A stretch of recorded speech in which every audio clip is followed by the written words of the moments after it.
Hi everyone, this is Devin from Visions, and on this episode of Cash Clips, we are no jokes, all business. We're talking business accounts. So first things first, why have a business account at all? Well, depending on your business type, it could be a requirement from the government. But more than that, it's about convenience, protection, and access. So think about your customers. If you want to be able to accept credit card payments, which a lot of them are using, you're going to need a business account to put those funds into. As far as protection goes, by keeping your business account and your personal account separate, you're keeping those funds separate. And if anything happens to your business, depending on the account type, your personal account and your personal funds could be covered and protected. And finally, there's access. And there are two types to consider here: the in-person during regular business hours access and the after-hours access. When you're looking at a business account, there are three things to consider: products, services, and access. The biggest thing that you want to look at when you're considering products is the checking account, because that's really a business account's lifeblood. That's where the bulk of transactions are going to be going through, whether it's checks, deposits, withdrawals. And some institutions will actually limit how many transactions you can have in your checking account per month. Sometimes there's a minimum balance fee. These are things to ask your institution up front so that you don't get into trouble later on. And then there's your savings account. So hopefully you have some money set aside in your business account that you want to earn money from. Well, a savings account or a money market account can be really beneficial to move those funds into.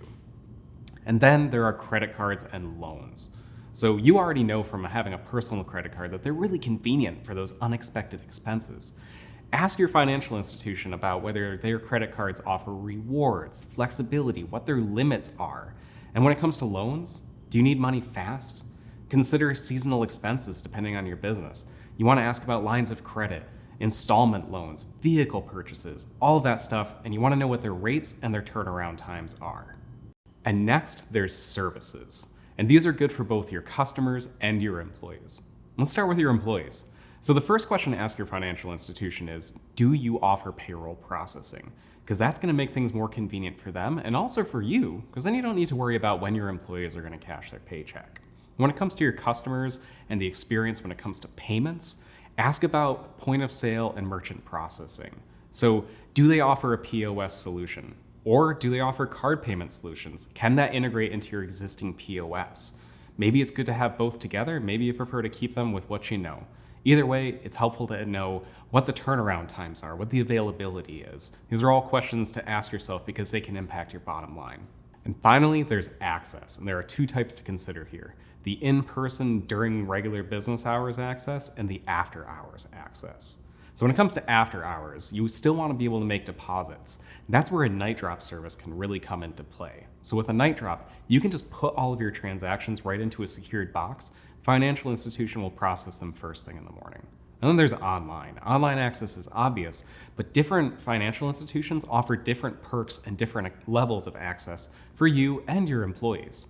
So some institutions may allow you to have your accountant have limited permissions within online banking so they can check balances and keep track of all the spreadsheets and everything.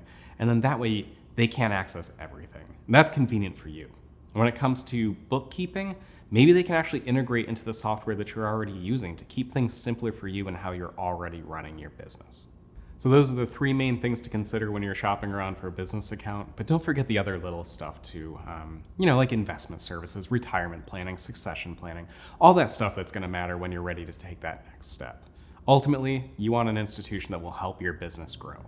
So you got your business, now you know what to look for, so stop by your local financial institution to turn that side hustle into your business. I'm Devin from Visions. I hope you learned something on this episode of Cash Clips. Like and subscribe. We got a lot more great content out there.